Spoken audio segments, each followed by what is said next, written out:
Ladies and gentlemen, welcome to the Five Star Revolution podcast with your host, CJ Price. Thank you so much for joining us here tonight on the Five Star Revolution podcast. Don't forget to go over to Facebook right now, like our Facebook page and share our Facebook page, Five Star Revolution Podcast, and subscribe to our YouTube channel right now. Tonight, we have a very special guest, and his name is Brute VanSlyke. How you doing tonight, sir? I'm good. How you doing? Not too bad, man. Not too bad. Just hanging in there right before the holidays coming. Oop. Can you hear me? Yeah, I got you now. I lost you there for a second. Oh, okay. All right. So here we go. All right. I ask this question to every wrestler that comes on my podcast. Everyone has a different answer. So I want to hear your story. How did you become a fan of professional wrestling, and who were your favorite wrestlers growing up? So the story with me is I was little, about 5 or 6 years old. I was sitting in front of the TV by myself, and I was turning the knob, changing through the channels, and I stopped when I saw something on the TV. I saw this very large man standing there, and I immediately stopped to see what it was, and that was Andre the Giant. And that was my first introduction to professional wrestling because I sat there and I watched the rest of the show. And I remember watching Andre the Giant wrestling Macho Man Randy Savage. And from that point on, I became a fan of wrestling. So growing up, being young, I was a fan of the guys like Hulk Hogan's, the Ultimate Warriors, the Bam Bam Bigelows. As I got older, started appreciating the work ethic a little bit more. Started liking guys like Bret Hart, Shawn Michaels, Mr. Perfect. And then when I got older and more mature, I found ECW, and my vision of pro wrestling completely changed thereafter. All right, sounds good. So you liked old school and you liked the new school of wrestling Yeah, as well.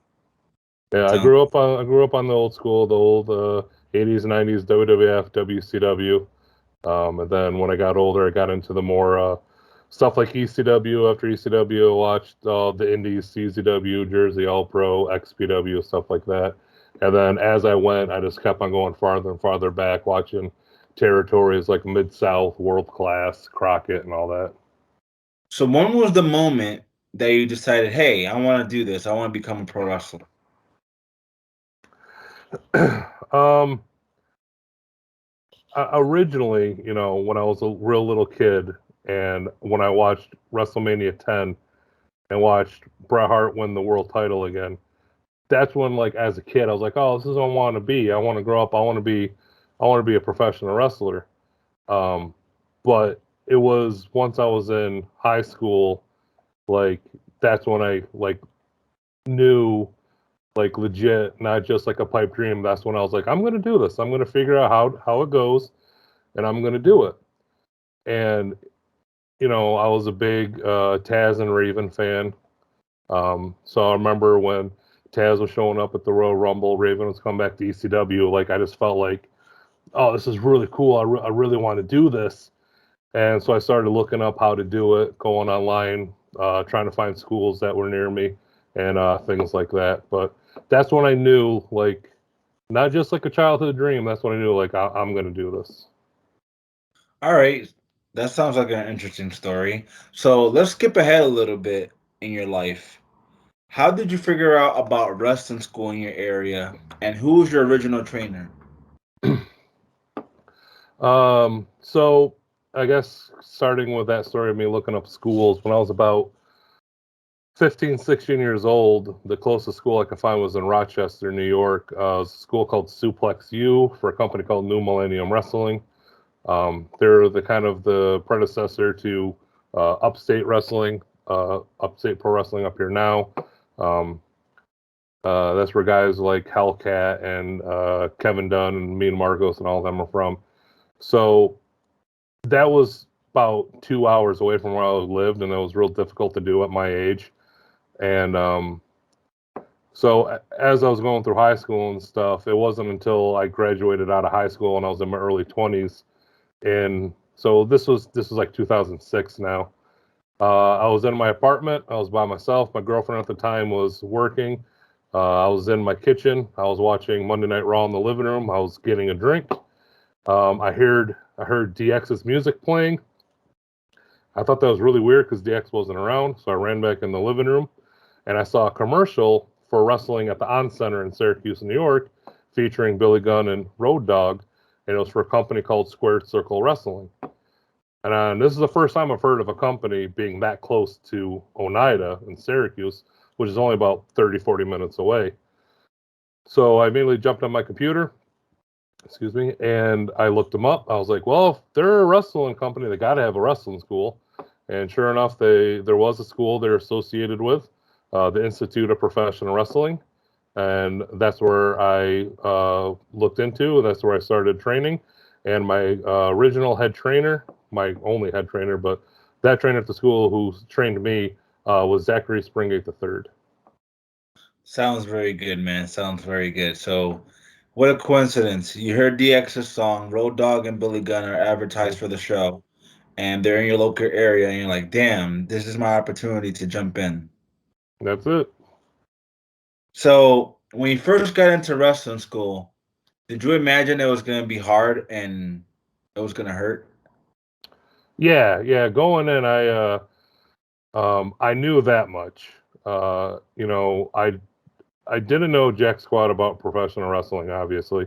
So I wasn't going in with the mindset of, oh, I've been watching wrestling, so I know what it is and how it goes, But I knew going in, like, the bumps were going to hurt, the ropes were going to hurt. And my main thing was my size, the shape I was in. Would I be able to keep up with all the cardio and stuff? So, going in, I've told the story a few times of how, I started, I stopped, I started, I stopped. The first time I ended up taking a break due to finances. Um, couldn't really afford paying it while living on my own with my girlfriend and paying bills and doing all that stuff.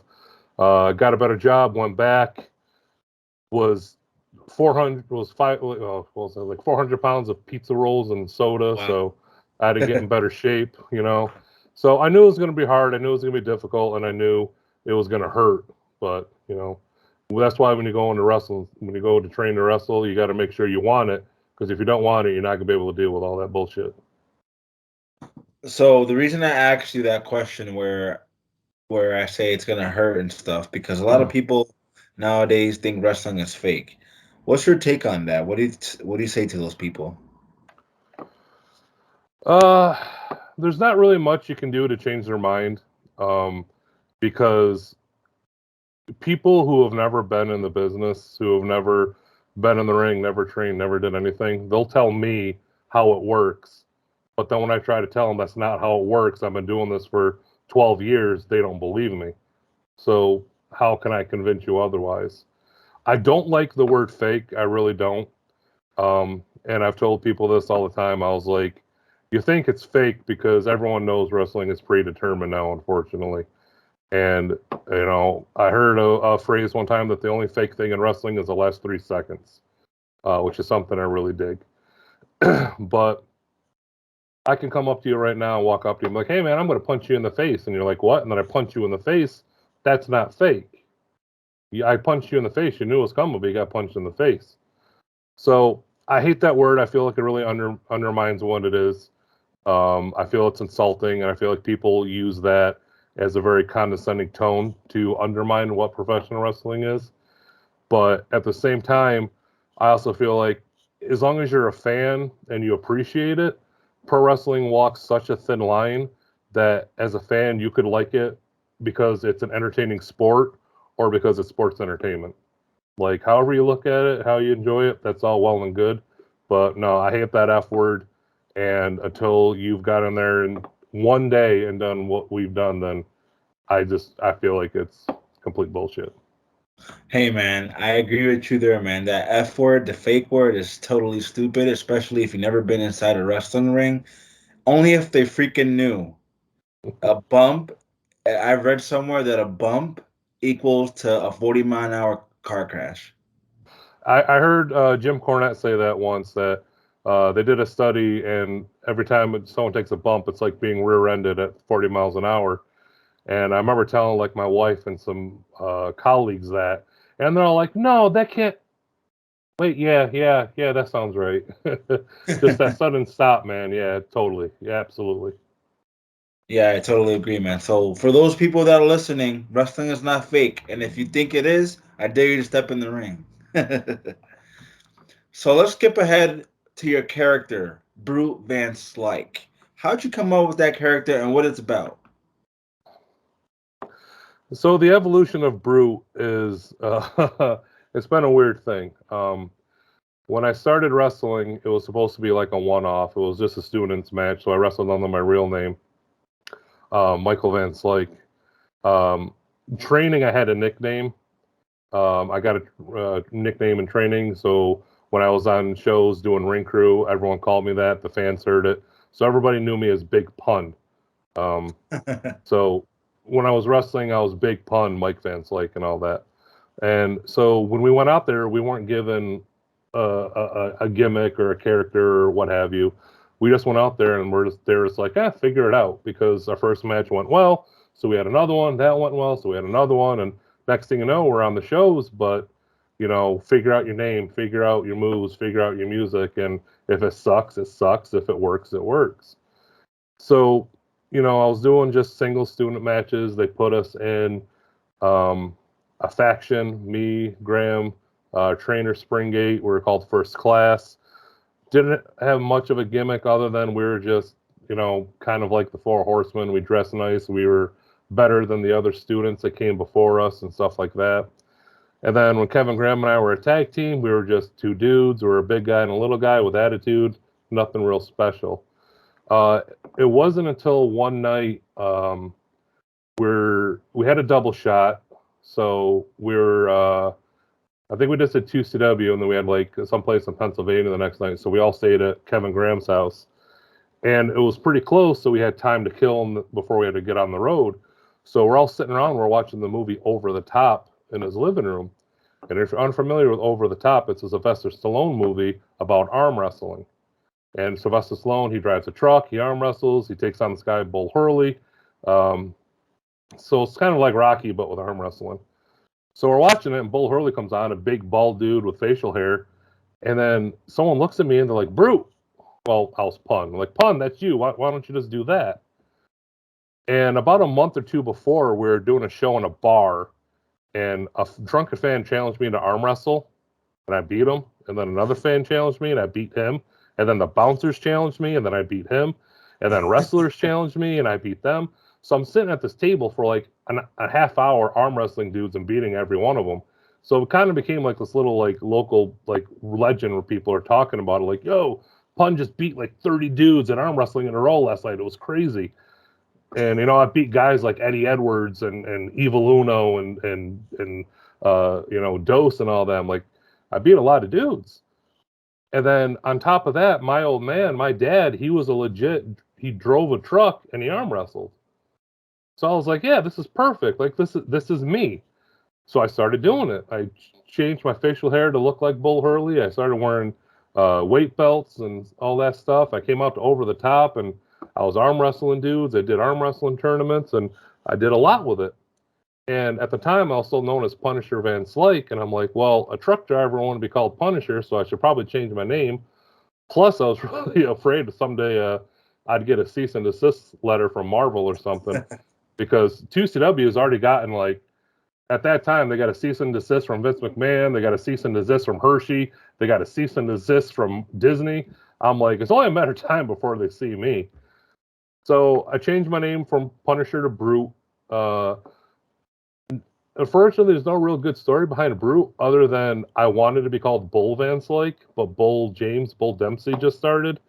So he already had the Bull thing. So I couldn't use that. So I literally pulled out a thesaurus and I was just looking up words because I couldn't think of anything. And I was like, oh, what about Mad Dog? What about, I don't remember what the other ones were, but they all got turned down by the promoter from 2CW. And then last minute, I said, well, what about Brute? And he's like, yeah, Brute works. So I changed it to Brute VanSlyke. So it kind of morphed into doing the truck driver arm wrestling gimmick. That morphed into this like redneck kind of thing, because Oneida, we're a small redneck town. Everyone hunts, everyone fishes, everyone does four-wheeling. I grew up in a small house next to a dairy farm. One of my best friends lived on a farm, so I'd hang out and I'd help him, toss hay, build fences, and all that shit. Like I said, my old man was a truck driver. We would go camping, all that shit. So I did a Ring of Honor tryout, and I was doing all this, and Kevin Kelly's just like, look, like, we know who you are. Like, you're this big ass kicker. You're like a hired gun. You come into town, you fuck shit up, and then you leave. And he goes, you're very Stan Hansen like. Just be Stan Hansen, but don't be Stan Hansen because you're not from Texas. Be Stan Hansen from New York, whatever that is. And to me, that was just, I listened to Alan Jackson, Garth Brooks, and all that shit. So I took a lot of what I grew up with, being from Oneida. I took stuff that I saw from my dad. I took stuff like I'm interested in, and it just morphed into this. I kind of dropped the arm wrestling stuff, so it was like this truck driving Central New York redneck and all that shit. And then that just morphed into what you see now. I cowboy hats and flannels and all that good shit, because it's what I grew up in. It's what I'm from. It's what I am. And so I just kind of took Brute and meshed it with Mike, and now here I am. Well, I like the name Brute VanSlyke. I think it totally fits you, man. The character totally fits you. The name fits you because you're a big Thank you. dude, and like you said, you did the arm wrestling thing, so I bet you're strong as well. I like to think So, so. this was the portion of the podcast. I'm not sure if you checked out my other episodes, but I challenge every single guest that comes on my show to cut a promo for me in character for like 30 seconds if you think you think you got what it takes Yeah, sure. Why not? Absolutely. on anything you want. Anything I want, huh? All right.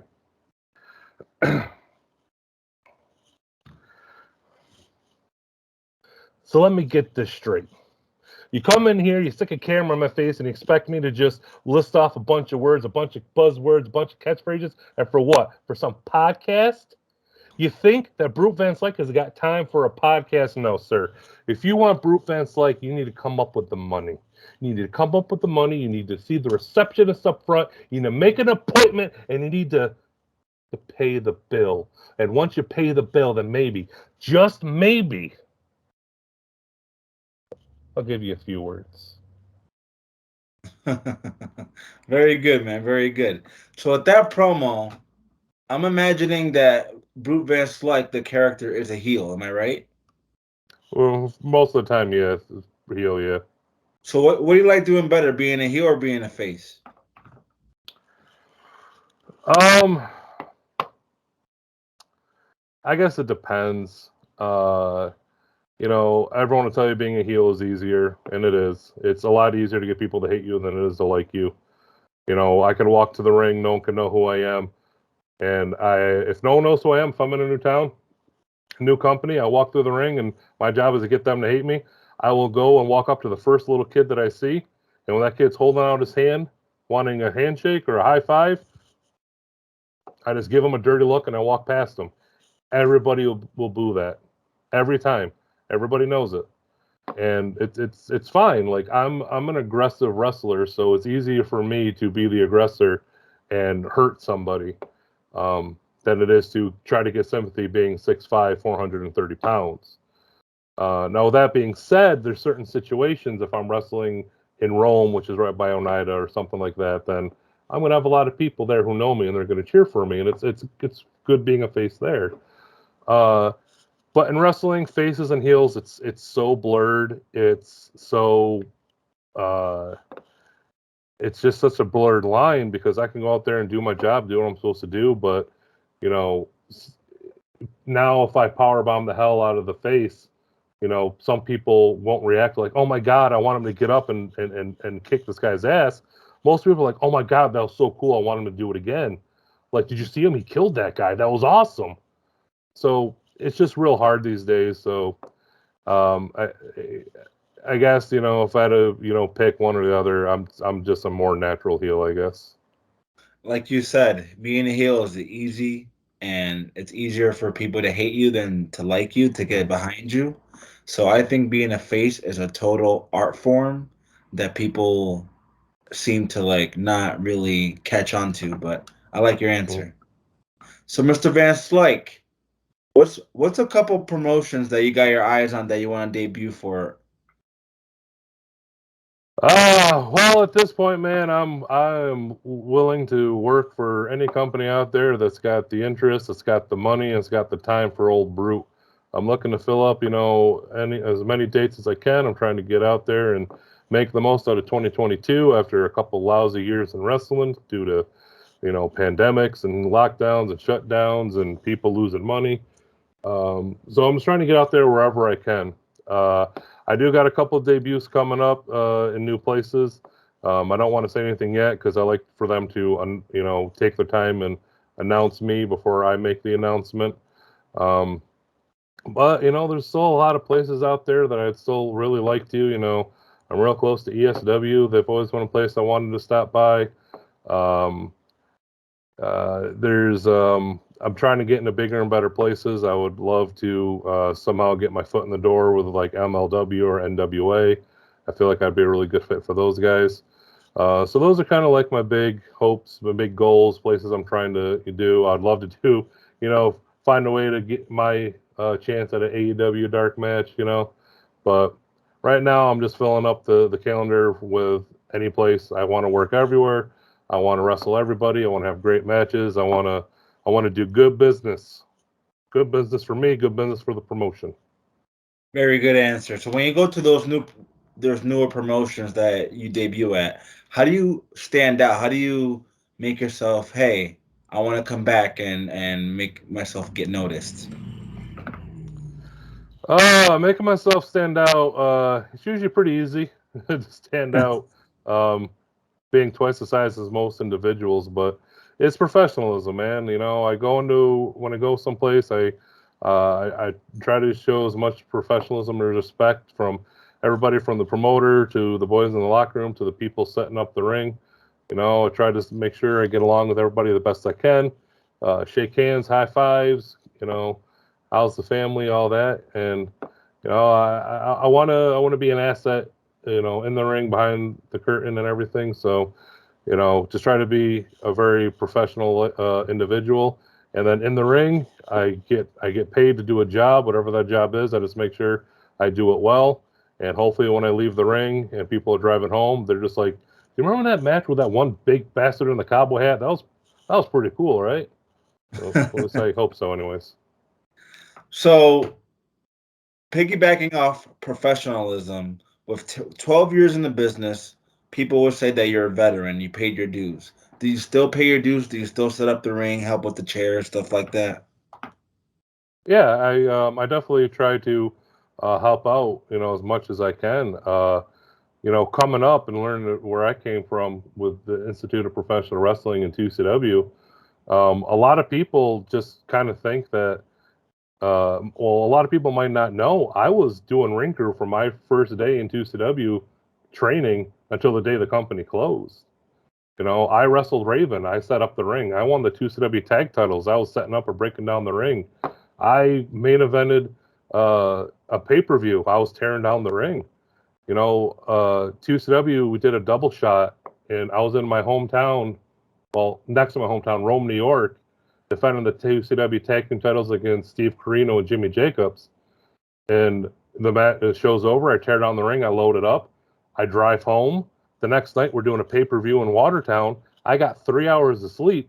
Woke up, drove back to Watertown, set up the ring, got the pay per view ready, wrestled an 8-team tag match, defending the tag titles, broke down the ring, drove back to Syracuse at like 3 in the morning to unload the ring truck, and then got home at like 7 in the morning on like 3 hours of sleep. That's what I came up doing. And so when I go to a show, if there's still stuff to do, I'm more than happy to help, and more often than not that I will. When I first started wrestling for I was doing shows for NYCW, and I showed up, and they're taking along with the ring. It's a new ring, so I come up. I'm like, oh, hey, you do the ropes like this, or well, let's make sure we get the mats, and I was just helping. And then the promoter's like, hey, the boys really appreciated like you helping with the ring. And it blew me away because I didn't think much of it. There was a ring to get set up. I was there, like I wanted to help. But, a lot of guys weren't doing that. So when I was helping, them out, they're like, wow, that was really cool that Brute did that. And that meant a lot to me. I really liked hearing that. And it made me feel, real appreciated and let them know I appreciated them. So yeah, absolutely. Like, grab a chair, grab a pole, grab a rope. Like it still happens. Sometimes we got to head out and beat traffic, get home. Sometimes we got really long drives, but if you got the chance, man, yeah, just freaking move a couple chairs or something.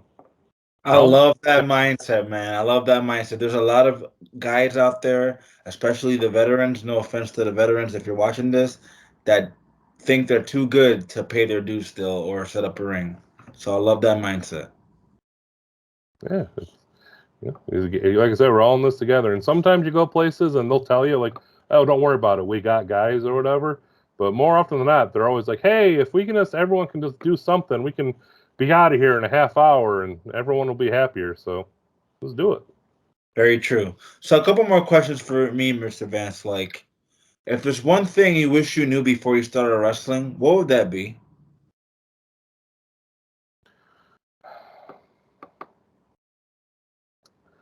Um, Probably how much the business changed. I wish I knew. When I got into wrestling, wrestling wasn't very hot. Um, you know, early, the 2010s when there was only WWE, like no one really cared about wrestling. Wrestling wasn't hot. Um, and growing up, I'm like, I'm a big guy. I'm going to do really well. I'm a big guy. I'm going to be really popular. I'm a big guy. I'm going to get all the titles and all the main events. But wrestling's not really like that anymore. And there's not a lot of big guys, and the style of wrestling is evolved and got a lot more athletic, and and things like that. And I'm not saying that's a bad thing. I'm not saying like, oh, like the gimmicks I used to do, like wrestling was better then. But like I just wish I had a better understanding of where the business was going to go, so I could have you know kind of veered with it more instead of fighting against it and just being like, well, this is how I was taught, this is what I know, this is what I do, and then kind of like looking around and being like, hey, where'd everybody go? Like why am I a few steps behind? Uh, so I kind of wish that, I wish I understood that once I started going after a few years, things would pick back up, but going in a different direction. And, you can't fight it. You just kind of got to go with it and make the most out of it. Very true, my friend. 100% facts. So my last question for me, Mr. VanSlyke, is why does wrestling mean so much to you? Why do you keep going? Yeah, it's this really weird thing. And to be completely honest with you, there's been a few times where stuff has come up and, I start wondering what's going on with me in wrestling. And I always wonder, like, is this it? Like, is my time coming? But I always come back and just ask myself, like, if I'm not a wrestler, then what the hell am I? I vividly remember after my first match in 2010, my mom made the drive and she was sitting front row.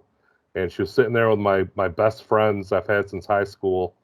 And the match was over and I was leaving and I was like high fiving them and hugging them. And my mom hugged me. She hugged me like really tight and she was kind of like crying. She was so happy for me. And all she said to me was, she goes, I know why God put you here. He put you here to do this. You were meant to wrestle. And whenever wrestling starts feeling real fucked up towards me, when I feel like I'm losing it, I'm losing a step, and maybe even like I should just quit now, I always think of my mom telling me that freaking 12 years ago. Because like I am wrestling. When I was a kid, I was a wrestling fan. When I was in high school, I was a wrestling nerd. When I was working, I was a kid who was training. All my jobs, that's the wrestler.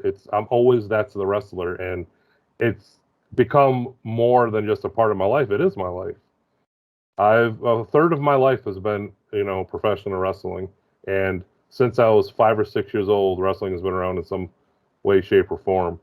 It's something that where if I'm at work and I feel like a nobody, when I'm in the ring, I feel like I'm where I'm supposed to be. If I'm at the store and some guy's being an asshole and I can't punch him in the face because it's illegal, well, now I know I'm in the ring, and if you piss me off, I can handle it. The ring is where I feel like I'm supposed to be, and it's important to me to be there. So it's it's just it's probably sounds cliche saying like, oh, wrestling's my life, it's who I am, but it's really embedded itself into my DNA. Whatever I do, wherever I am, hanging out with friends, shoot jobs, I'm always that's him. He's the wrestler, and that's just who I am. That's a very good answer, man. And it sounds to me like wrestling is very therapeutic for you when you step in the ring and beat people up. Very. So where can our fans follow you? Where can our listeners follow you on social media? You can find me just about everywhere. I'm on Twitter and Instagram at Brute_VanSlyke. You can find me on Facebook. If you do, please friend request the wrestling one, which is just Mike VanSlyke. I used to have it Brute, but someone turned me in and put me in Facebook jail, so now I have to use Mike. So there's there. I have a fan page on there, Brute VanSlyke. You can follow that. And that's about it. If you're into video games and Twitch, I have a Twitch channel, Brute VS. I stream a bunch of Red Dead and Cowboy games on there.